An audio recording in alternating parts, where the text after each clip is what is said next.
Hey, thanks for joining us today. We appreciate you hopping on to HailChatter, HailTrace's brand new podcast. I'm meteorologist Taylor Cox here with Collin Hunt, and this podcast is all about how weather meets restoration.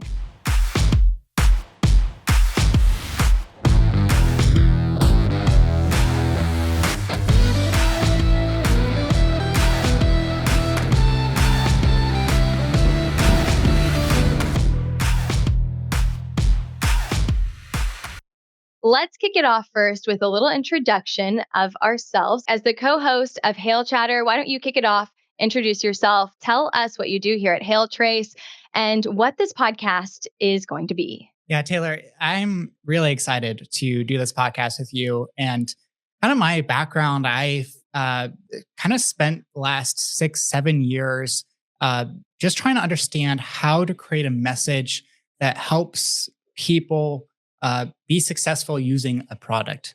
So instead of focusing in on the features and benefits of the product you have, like being able to explain how it helps somebody be successful, avoid pitfalls, and just be able to thrive using that product. Very important, of course. And I just came on. I'm new here at HailTrace over the last few months. I'm a meteorologist. Got my degree from OU, moved up to Kansas and covered plains weather for a few years, moved back down to Oklahoma City, covered plains weather once again. And I'll be doing live weather coverage at HailTrace. You've probably seen me on the broadcast already, but I'll also be doing social media here and live storm coverage. So I'm very excited to be at HailTrace and to be doing this podcast as well, kind of covering a different side of the weather. After the storm, going back and looking at that storm, that's what we're doing here at HailChatter. So, Taylor, do you want to introduce what is the topic for our very first episode? Absolutely. Great question. So we're analyzing the top 5 hailstorms from 2024. A lot of these storms were your 5-star days that you probably remember, and you may still be working the houses that were hit during these storms. But hey, before we start that, do us a favor, follow us on social media. We are very active on social media these days. We post a lot of fun and educational TikToks, Instagram, and we are live every single day for a forecast on Facebook, YouTube, and Twitter. Also, if you haven't already, sign up for the Raising Hail Tour. This is where we come together, everyone in the restoration industry, and we have various speakers, including Derek Klein, the CEO of HailTrace, where he gives his forecast for what type of storms to expect for 2025. I got an opportunity to attend the Raising Hail Tour last year, and the energy in the room, the excitement, the networking that is involved, it is a wonderful event. So it's a fantastic opportunity to mingle and make different connections across your city. We have 6 different cities on the tour. And again, that website is raising-hail-tour.com. All right, let's go ahead and jump right into those top 5 hailstorms of 2025. So if you look at all the hailstorms we had last year, there was 215 days out of the year that had a 1-inch hail, a quarter-size inch hailstorm or greater.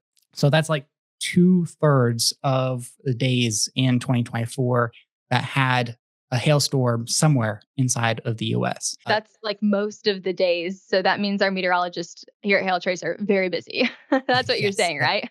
Yes, it is.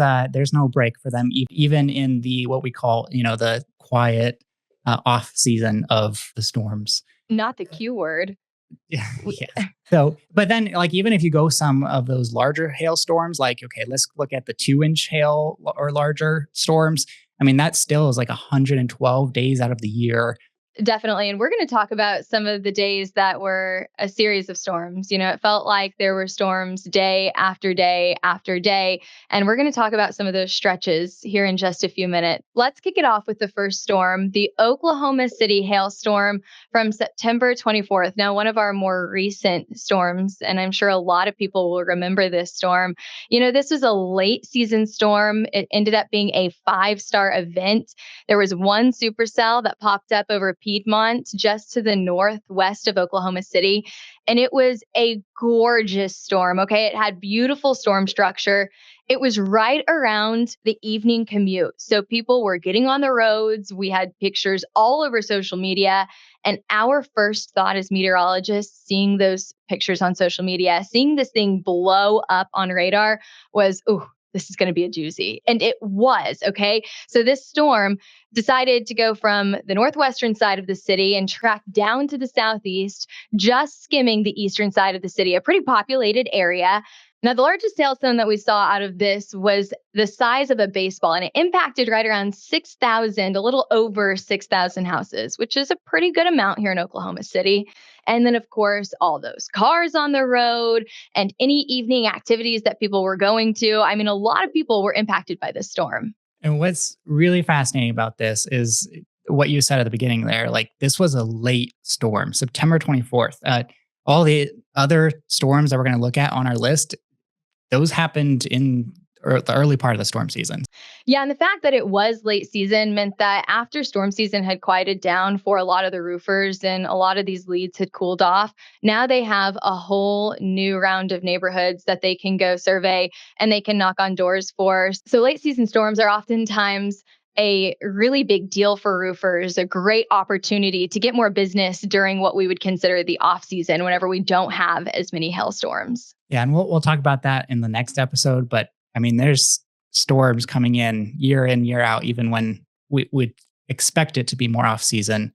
And this was a good example of that, where we had a really large storm later in the season. So moving on to number 4, that would end up being May 9th.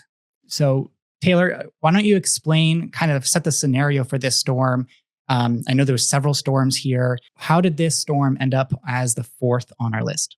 Right. Yeah. May 9th, the 4th on our list, the hailstorm that we like to consider the 4th biggest of the season.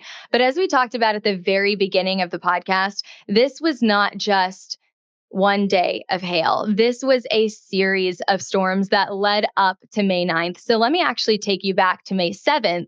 That was a 4-star hailstorm that hit right to the south of Chicago. Okay. The biggest hail actually just barely missed Chicago, but it was 4 inches in size. I mean, that's a big hailstone. That's like the size of a softball.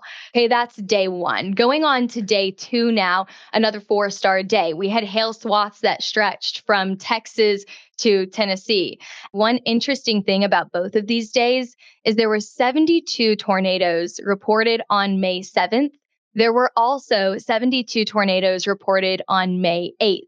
So these were big tornado outbreak days. While the hail was definitely there, our big hail day was actually that following day, May 9th. So that's the day that we're actually talking about. So as meteorologists, we say the trend is your friend. So knowing that May 7th and May 8th were really big days, we should have been expecting May 9th to be a big day. If you go by that school of thought, we were ready for this day, right? Now, the tornado totals here, they weren't high, right around 15 tornadoes accounted for on that day. However, the hail is the big story on this day. Actually, Texas recorded the 3rd largest hailstone in history at that time on this day. It comes in, clocks in at 6.14 inches in diameter, which is actually larger than the size of a softball. The National Weather Service on this day was describing this hailstone as DVD or CD sized hail, which is an absolute monster. It is amazing. If you look at that picture there, it is a massive hail. Yeah. And so here's what happened. Actually, I have a story about this. So Katie Puckett took this picture in Johnson City. The estimated size at the time of the picture was right around 6.14 inches, as we mentioned, making this the 3rd largest hailstone in Texas history. Now, Katie did the right thing. She stuck this massive hailstone in her freezer. And about a week later, whenever the National Weather Service could get down to her house, that hailstone had shrunk to 5.4 inches just by sitting in her freezer. But we had that original picture that said it was around 6.14 inches. The National Weather Service came out to inspect it and claimed that it was the 3rd largest hailstone in Texas history at the time. And then what is really fascinating about this storm is how much damage it actually caused. So there's estimates out there that these 3 days of storms actually caused $6.6 billion worth of damage across the US, which in perspective, this is slightly more in damage than our number one storm that we're going to be talking about here in a second. So it just kind of gives you a grasp of how big this storm was and how much damage it caused over those 3 days. It's a ton of money, $6.6 billion. Now, a lot of that, and Collin, do you know, is that coming from tornadoes or hail? Do you know exactly where that money is coming from? Just kind of curious. Yeah, I think it's a combination of all of it. It's not just the hailstorms. I think it's also including some of those tornadoes. But it's the sum of all of the storms that happened in those 3 days. All right, let's move on to the number three biggest storm of 2024, May 26th. Now, this is another series of storms, okay? It was day after day after day, and it actually started on May 20th. But I actually want to fast forward to May 25th. This is a severe outbreak across western Oklahoma and Texas. This was one of those systems that each day impacted what was going to happen the next day. So whenever these storms came into Missouri on May 26th, we knew they had the potential to be strong. Tennis ball and baseball sized hail swaths are scattered across the western side of Missouri on our hail trace maps. But one of the biggest things about these storms on the 26th was that the largest hailstone was about 4 inches in size. So pretty impressive, not as big as what we saw in Texas earlier in the month, but still really, really big. And these storms, they really targeted St. Louis, a very populated area of Missouri. But we weren't done there. These storms were followed up by a 5-star day for baseball-sized hail in Dallas and Fort Worth that ended up costing Texas in total about $2.3 billion. So another big day. We didn't stop there. A 4-star day dropped 5-inch hail just outside of Lubbock on that following day. So we're up to 3 big hailstorm days in a row. And that brings us to May 30th.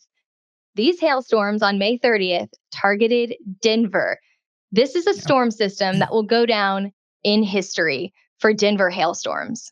What's really interesting for this Denver storm is it was the first one of the year. The previous really big storm they had was almost a year prior. So this was the beginning of their storm season that ended up hitting right in the center of Denver.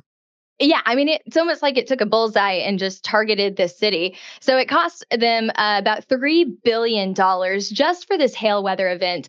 So we talked earlier, Collin, about how there was a stretch of storms in early May that cost the US about $6.6 billion. But that was a mix of tornadoes, high wind, hail on top of that. This storm for Denver was basically all hail, costing about half of that, $3.3 billion. So this targeted Denver. Another comparison here for how big this storm was. Oklahoma City had that baseball-sized hail in September. It impacted about 6,000 houses with baseball-sized hail.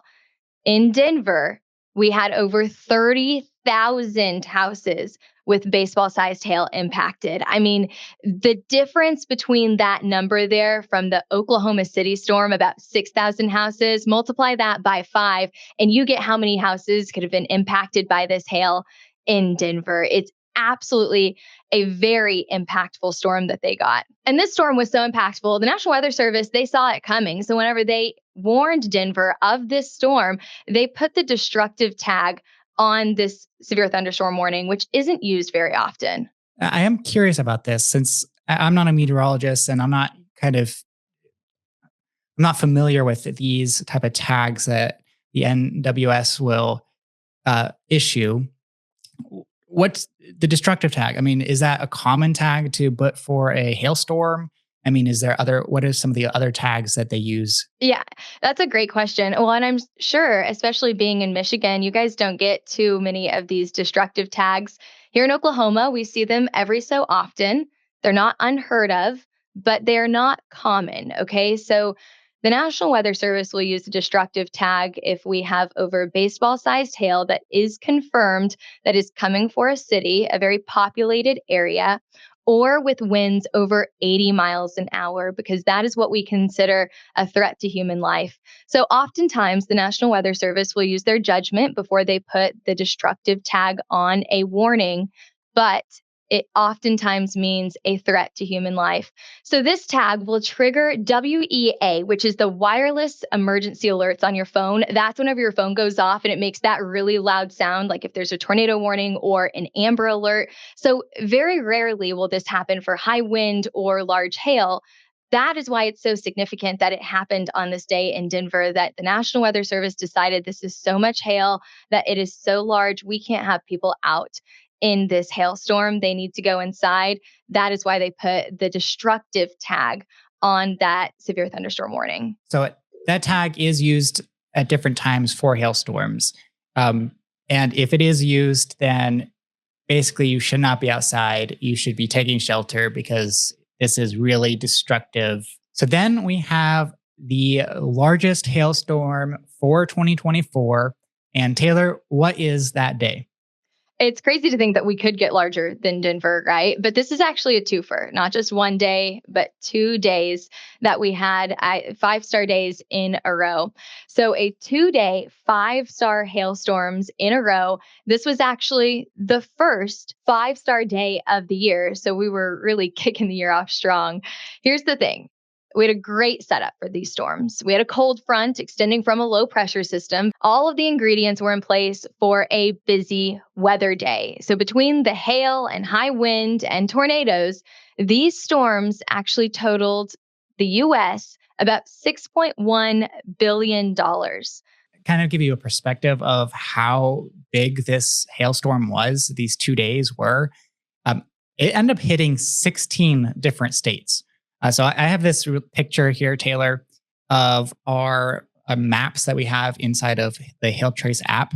And when you look at this map, it's astounding how many hailstorms we had across the US within these 2 days. I mean, you have it starting over in Texas, going all the way up in Oklahoma, Kansas, Missouri. I mean, it goes all the way up into Indiana, Ohio. It was just a really big hailstorm. Yeah, that impacted 16 different states. And I actually have another fact for you, Collin, as well. Out of those 16 states, we had Ohio, Illinois, Missouri, Kansas, Oklahoma, Arkansas, and Texas. So 7 out of those 16 states that had baseball-sized hail or larger. So not only did we have hail in those states, but large hail across the US. And there you have it. That is the top 5 hailstorms for 2024. If you think we missed one of those storms or that you thought should have been on that list, feel free to drop a comment and tell us. Yeah, this really shows us that 2024 was a very impactful year. We had day after day after day of storms that broke records all across the US. And that gets me excited for what the type of storms we're going to get for 2025. So again, if you haven't registered already, go to Raising Hail Tour. That's raising-hail-tour.com. You can get your tickets to see Derek Klein's predictions for the hailstorms we'll have this year, as well as networking and just being able to connect with other people in the restoration industry. It'll be a really great time. Absolutely. And we are working on future podcasts as well. So make sure you hit that subscribe button. These will come out every 2 weeks. The next podcast we have up on deck is there an off season? We're going right into the on season, but is there really an off season whenever it comes to weather and restoration? We are going to be discussing that in 2 weeks from now. So hit that subscribe button. And thanks for joining us today. This was HailChatter. Make sure you follow HailTrace on all social media. We'll see you back here in 2 weeks. Thanks, Taylor. And yeah, we'll see you guys in the next episode.